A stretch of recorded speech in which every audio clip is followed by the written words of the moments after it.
figure of the dependent adult undergarment. Where was the woman who said she'd come? She said she would come. Erdidi thought she'd have come by now. He sat and thought. He was in the living room. When he started waiting, one window was full of yellow light and cast a shadow of light across the floor. And he was still sitting, waiting as that shadow began to fade and was intersected by a brightening shadow from a different wall's window. There was an insect on one of the steel shelves that held his audio equipment. The insect kept going in and out of one of the holes on the girders that the shelves fit into. The insect was dark in the shiny case. He kept looking over at it. Once or twice he started to get up to go over to look close at it, but he was afraid that if he came closer and saw it closer, he would kill it, and he was afraid to kill it. He did not use the phone to call the woman who'd promised to come, because if he tied up the line, and if it happened to be the time when maybe she was trying to call him, he was afraid she would hear the busy signal and think him disinterested and get angry and maybe take what she'd promised him somewhere else.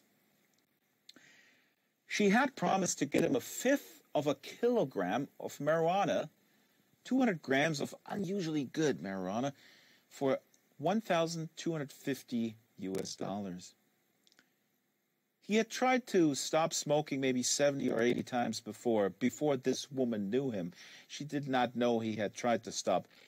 He always lasted a week or 2 weeks or maybe 2 days, and then he'd think and decide to have some in his home one more last time. One last final time, he'd search out someone new, someone he hadn't already told that he had to stop smoking dope, and please, under no circumstances should they procure him any dope. It had to be a third party, because he told every dealer he knew to cut him off.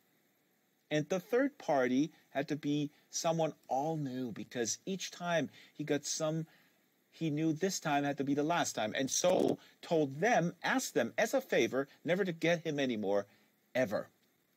And he never asked a person again once he told them this, because he was proud and also kind and wouldn't put anyone in that kind of contradictory position.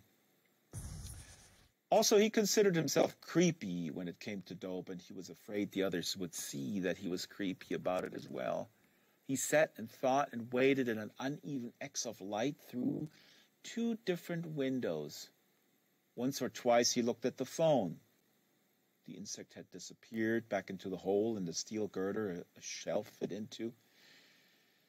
She had promised to come at one certain time, and it was past that time. Finally, he gave in and called her number using just audio, and it rang several times, and he was afraid of how much time he was taking typing up the line, and he got her audio answering device. The message had a snatch of ironic pop music and her voice and a male voice together saying, "We'll call you back." And the "we" made them sound like a couple. The man was a handsome black man who was in law school. She designed sets, and he didn't leave a message because he didn't want her to know how much now he felt like he needed it. He had been very casual about the whole thing. She said she knew a guy just over the river in Alston who sold high-resin dope in moderate bulk. And he'd yawned and said, "Well, maybe, hey, why not? Sure, special occasion. I haven't bought any in I don't know how long." She said he lived in a trailer and had a hair lip and kept snakes and had no phone. It was basically just not what you call a pleasant or attractive person at all. But the guy in Alston frequently sold dope to theater people in Cambridge and had a devoted following. He said he was trying to even remember when was the last time he bought any. It had been so long. He said he guessed he'd have her get a decent amount.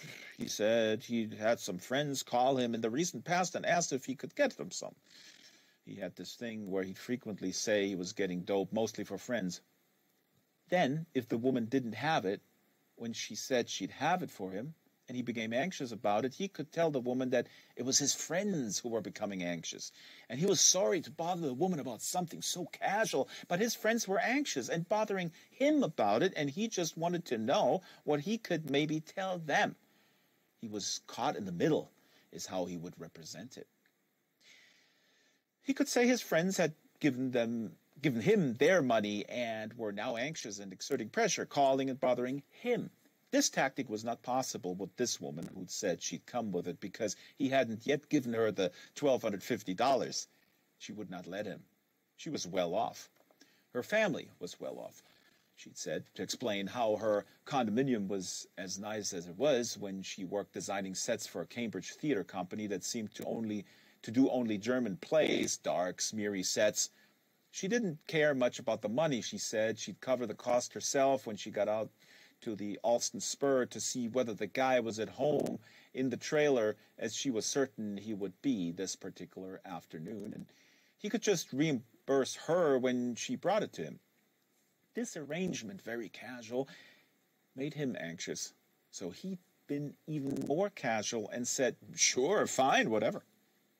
Thinking back, he was sure he'd said whatever, which in retrospect worried him because it might have sounded as if he didn't care at all, not at all, so little that it wouldn't matter if she forgot to get it or call, and once he'd made the decision to have marijuana in his home, one more time, it mattered a lot. It mattered a lot. He'd been too casual with the woman. He should have made her take $1,250 from him up front, claiming politeness, claiming he didn't want to inconvenience her financially over something so trivial and casual. Money created a sense of obligation, and he should have wanted the woman to feel obliged to do what she'd said. Once what she'd said she'd do had set him off inside. Once he'd been set off inside, it mattered so much that he was somehow afraid to show how much it mattered. Once he had asked her to get it, he was committed to several courses of action. The insect on the shelf was back. It didn't seem to do anything. It just came out of the hole in the girder onto the edge of the steel shelf and sat there. After a while, it would disappear back into the hole in the girder, and he was pretty sure it didn't do anything in there either. He felt similar to the insect inside the girder his shelf was connected to, but was not sure just how he was similar. Once he decided to own marijuana last time, he was committed to several courses of action. He had to modem into the agency and say that there was an emergency and that he was posting an e-note on a colleague's TP, asking her to cover his calls for the rest of the week because he'd be out of contact for several days due to his emergency. He had to put an audio message on his answering device saying that starting that afternoon he was going to be unreachable for several days.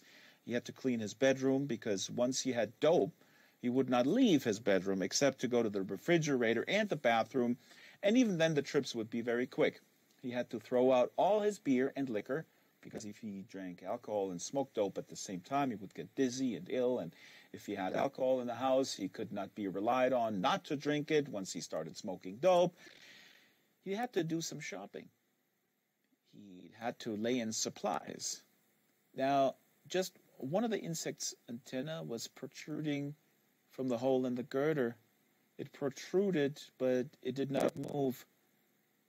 He had to buy soda, Oreos, bread, sandwich meat, mayonnaise, tomatoes, M&Ms, almost home cookies, ice cream, a Pepperidge Farm frozen chocolate cake, and 4 cans of canned chocolate frosting to be eaten with a large spoon. He had to log an order to rent film cartridges from the Interlace Entertainment outlet. He had to buy antacids for the discomfort that eating all he would eat would cause him late at night.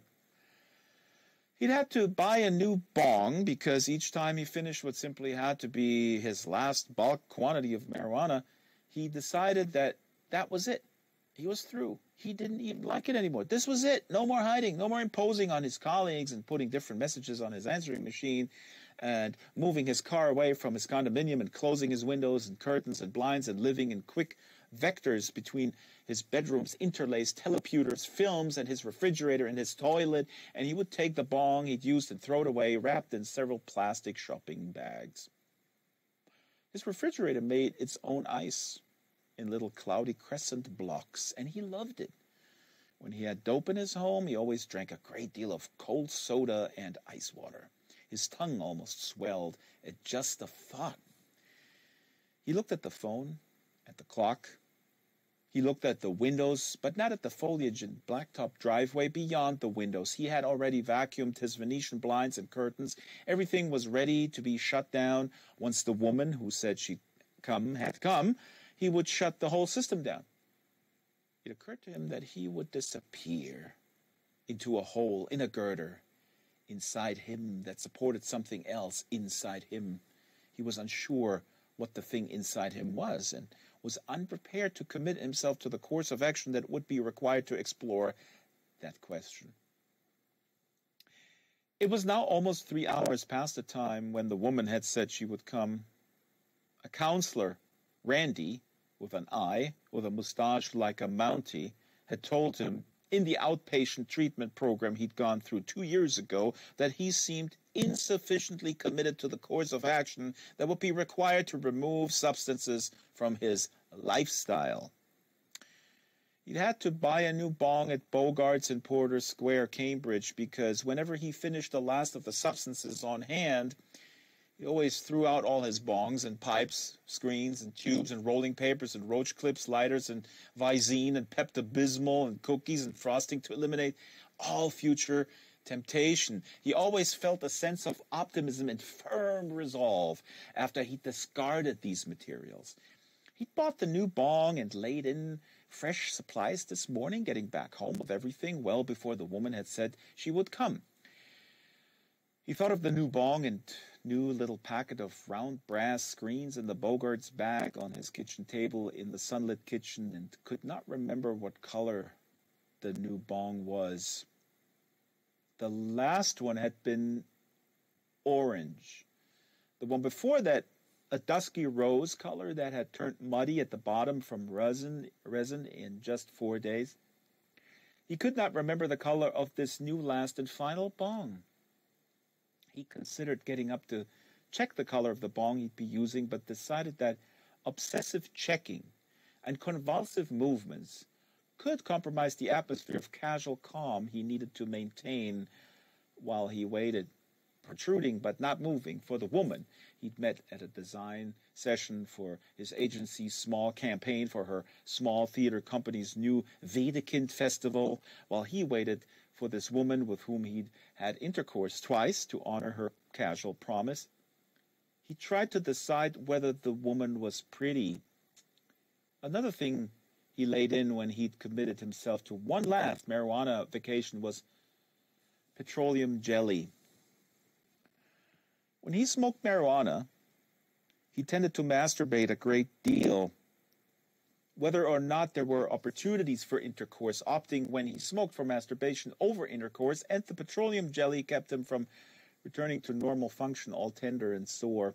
He was also hesitant to get up and check the color of his bong because he would have to pass right by the telephone console to get to the kitchen, and he didn't want to be tempted to call the woman who'd said she would come again because he felt creepy about bothering her about something he'd represented as so casual, and was afraid that several audio hang-ups on her answering device would look even creepier, and also he felt anxious about maybe tying up the line at just the moment when she called, as she certainly would.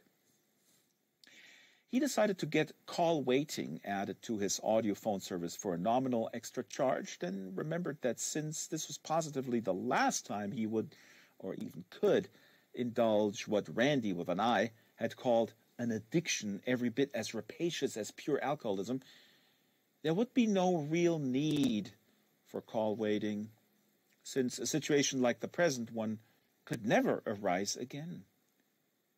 This line of thinking almost caused him to become angry. To ensure the composure with which he sat waiting in light in his chair, he focused his senses on his surroundings. No part of the insect he'd seen was now visible. The clicks of his portable clock were really composed of 3 smaller clicks, signifying, he supposed, preparation, movement, and readjustment. He began to grow disgusted with himself for waiting so anxiously for the promised arrival of something that had stopped being fun anyway. He didn't even know why he liked it anymore. It made his mouth dry, and his eyes dry and red, and his face sag, and he hated it when his face sagged. It was as if all the integrity of all the muscles in his face was eroded by marijuana, and he got terribly self-conscious about the fact that his face was sagging and had long ago forbidden himself to smoke dope around anyone else. He didn't even know what its draw was anymore. He couldn't even be around anyone else if he'd smoked marijuana that same day. It made him so self-conscious. And the dope often gave him a painful case of pleurisy if he smoked it for more than 2 straight days of heavy continuous smoking in front of the interlace viewer in his bedroom. It made his thoughts jut out crazily in jagged directions and made him stare raptly like an unbright child at entertainment cartridges. When he laid in film cartridges for a vacation with marijuana, he favored cartridges in which a lot of things blew up and crashed into each other, which he was sure an unpleasant fact specialist like Randy would point out had implications that were not good. He pulled his necktie down smooth while he gathered his intellect, will, self-knowledge, and conviction, and determined that when this latest woman came, as she surely would, this would simply be his very last marijuana debauch. He'd simply smoke so much, so fast, that it would be so unpleasant, and the memory of it so repulsive that once he'd consumed it and gotten it out of his home and his life as quickly as possible, he would never want to do it again. He would make it his business to create a really bad set of debauched associations with the stuff in his memory. The dope scared him. It made him afraid. It wasn't that he was afraid of the dope. It was that smoking it made him afraid of everything else. It had long since stopped being a release or relief or fun. This last time he would smoke the whole 200 grams, 120 grams cleaned, de-steamed, in 4 days. Over an ounce a day, all in tight, heavy, economical one-hitters of a quality virgin bong, an incredible, insane amount per day. He'd make it a mission, treating it like a penance and behavior modification regimen all at once. He'd smoke his way through 30 high-grade grams a day, starting the moment he woke up, and used ice water to detach his tongue from the roof of his mouth, and took an antacid, averaging out to 200 or 300 heavy bong hits per day. An insane and deliberately unpleasant amount, and he'd make it a mission to smoke it continuously, even though if the marijuana was as good as the woman claimed, he'd do 5 hits and then not want to take the trouble to load and 1 hit anymore for at least an hour. But he would force himself to do it anyway. He would smoke it all even if he didn't want it. Even if it started to make him dizzy and ill, he would use discipline and persistence and will and make the whole experience so unpleasant, so debased and debauched and unpleasant that his behavior would be henceforward modified. He'd never even want to do it again because the memory of the insane 4 days to come would be so firmly, terribly emblazoned in his memory. He'd cure himself by excess. He predicted that the woman, when she came, might want to smoke some of the 200 grams with him, hang out, hole up, listen to some of his impressive collection of Tito Puente recordings, and probably have intercourse. He had never once had actual intercourse on marijuana. Frankly, the idea repelled him. 2 dry mouths bumping at each other, trying to kiss, his self-conscious thoughts twisting around on themselves like a snake on a stick, while he bucked and snorted dryly above her, his swollen eyes red and his face sagging so that its slack folds maybe touched limply the folds of her own loose sagging face. As it sloshed back and forth on his pillow, its mouth working dryly, the thought was repellent. He decided he'd have her toss him what she'd promised to bring, and then would from a distance toss back to her the $1,250 in large bills and tell her not to let the door hit her on the butt on the way out. He'd say ass instead of butt. He'd be so rude and so unpleasant to her that the memory of his lack of basic decency and of her tight, offended face would be a further disincentive ever in the future to risk calling her and repeating the course of action he had now committed himself to. He had never been so anxious for the arrival and had been something called an appropriation artist, which seemed to mean that she copied and embellished other art and then sold it through a prestigious Marlborough Street gallery. She had an artistic manifesto that involved radical feminist themes. He let her give him one of her smaller paintings, which covered half the wall over his bed and was of a famous film actress whose name he always had a hard time recalling, large and made stilted and with obscenities scrawled all over it in bright red letters. The last woman had been sexy, but not pretty, as the woman he now didn't want to see but was waiting anxiously for was pretty in a faded, withered Cambridge way that made her seem pretty but not sexy. The appropriation artist had been led to believe that he was a former speed addict. Intravenous addiction to methamphetamines, hydrochloride, is what he remembered telling that one. He had even described the awful taste of hydrochloride in the addict's mouth immediately after injection. He had researched the subject carefully. She had been further led to believe that marijuana kept him from using the drug with which he really had a problem, and so that if he seemed anxious to get some once she'd offered to get him some, it was only because he was heroically holding out against much darker, deeper, more addictive urges, and he needed her to help him. He couldn't quite remember when or how she'd been given all these impressions. He had not sat down and outright bold-faced lied to her. It had been more of an impression he'd conveyed and nurtured and allowed to gather its own life and force. The insect was now entirely visible. It was on the shelf that held his digital equalizer. The insect might never actually have retreated all the way back into the hole in the shelf's girder. What looked like its reemergence might just have been a change in his attention, or the two windows' light, or the visual context of his surroundings. The girder protruded from the wall and was a triangle of dull steel with holes for shelves to fit into. The metal shelves that held his audio equipment were painted a dark industrial green and were originally made for holding canned goods. They were designed to be extra kitchen shelves. The insect sat inside its dark, shiny case with an immobility that seemed like the gathering of a force. It sat like the hull of a vehicle from which the engine had been, for the moment, removed. It was dark and had a shiny case and antenna that protruded but did not move. He had to use the bathroom. His last piece of contact from the appropriation artist with whom he had intercourse, and who during intercourse had sprayed some sort of perfume up into the air, held. His last piece of contact after he'd gone into hiding with the marijuana she'd gotten for him had been a card she'd mailed. There was a pastiche photo of a doormat of coarse green plastic grass with "Welcome" on it, and next to it a flattering publicity photo of the appropriation artist from her Back Bay gallery, and between them an unequal sign, which was an equal sign with a diagonal slash across it, and also an obscenity he had assumed was directed at him, magisculed in red grease pencil along the bottom with multiple exclamation points.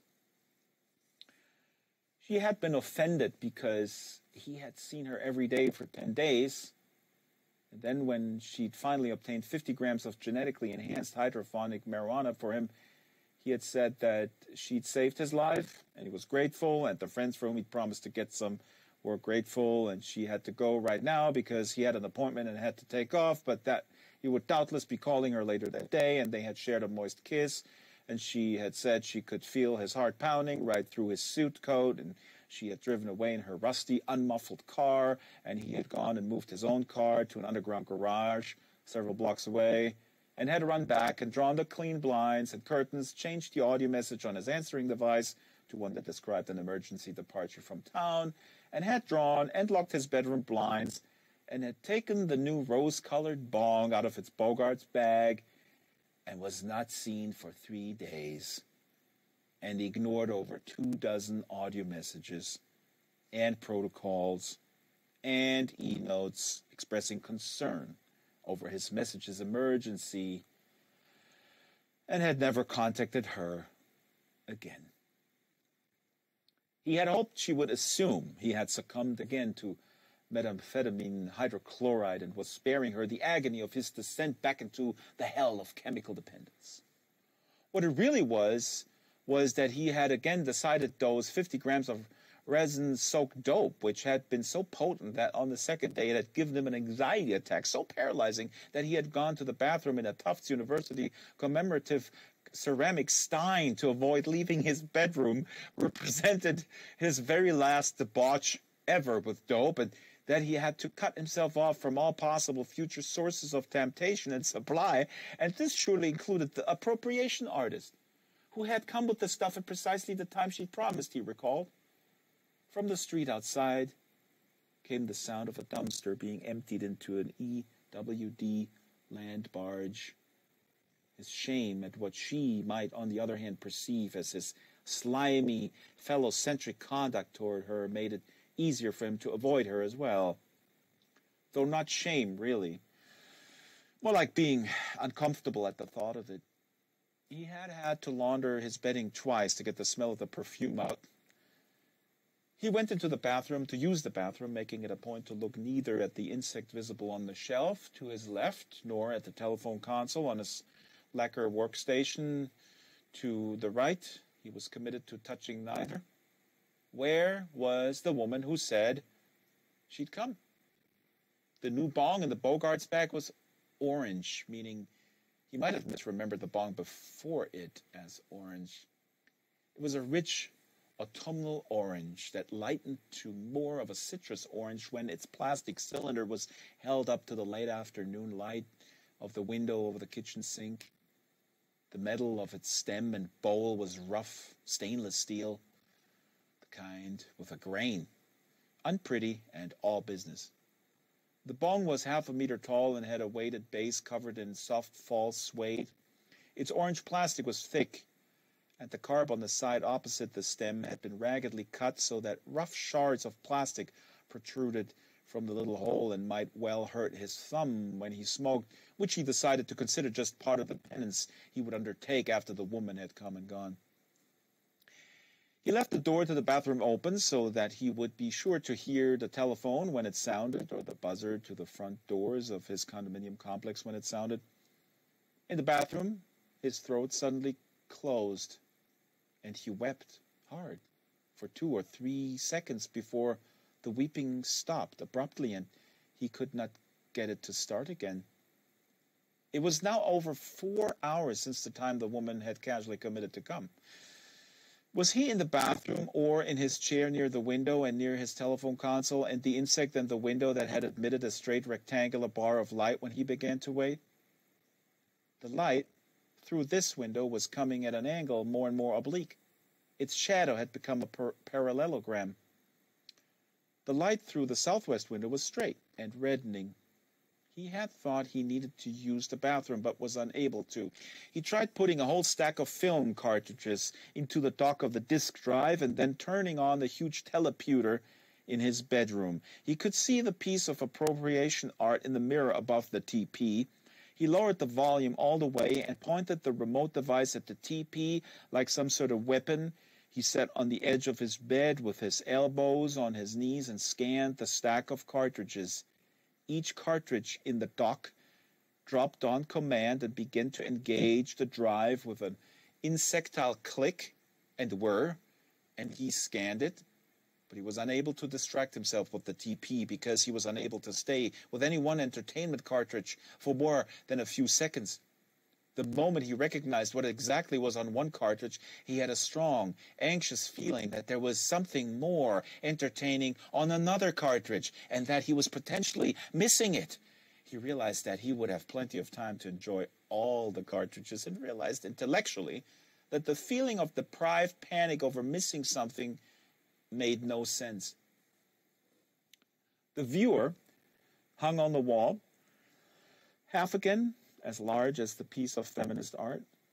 He scanned cartridges for some time. The telephone console sounded during this interval of anxious scanning. He was up and moving back out toward it before the first ring was completed, flooded with either excitement or relief. The TP's remote device still in his hand, but it was only a friend and colleague calling, and When he heard the voice that was not the woman who had promised to bring what he committed the next several days to banishing from his life forever, he was almost sick with disappointment, with a great deal of mistaken adrenaline now shining and ringing in his system, and he got off the line with a colleague to clear the line and keep it available for the woman so fast that he was sure his colleague perceived him as either angry with him or just plain rude. He was further upset at the thought that his answering the telephone this late in the day did not jibe with the emergency message about being unreachable that would be on his answering device if the colleague called back after the woman had come and gone, and he'd shut the whole system of his life down, and he was standing over the telephone console trying to decide whether the risk of the colleague or someone else from the agency calling back was sufficient to justify changing the audio message on the answering device to describe an emergency departure this evening instead of this afternoon. But he decided he felt that since the woman had definitely committed to coming, his leaving the message unchanged would be a gesture of fidelity to her commitment and might somehow, in some oblique way, strengthen that commitment. The EWE land barge was emptying dumpsters all up and down the street. He returned to his chair near the window. The disk drive and TP viewer were still on his bedroom, and he could see through the angle of the bedroom's doorway the lights from the high-definition screen blink and shift from one primary color to another in the dim room, and for a while he killed time casually by trying to imagine what entertaining scenes on the unwatched viewer the changing colors and intensities might signify.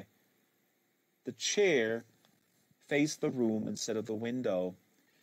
Reading while waiting for marijuana was out of the question. He considered masturbating, but did not. He didn't reject the idea so much as to react to it and watch as it floated away. He thought very broadly of desires and ideas being watched but not acted upon. He thought of impulses being starved of expression and drying out and floating dryly away, and felt on some level that this had something to do with him and his circumstances. And what if this grueling final debauch he'd committed himself to didn't somehow resolve the problem?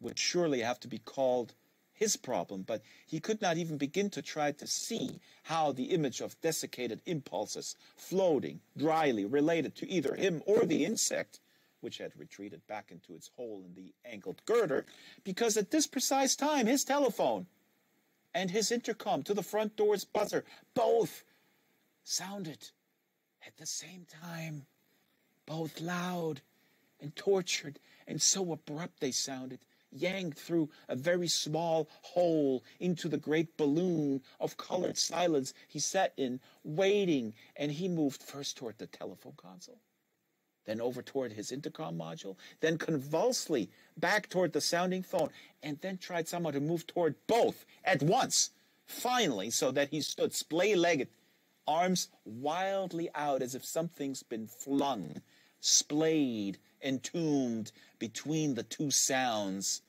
without a single thought in his head.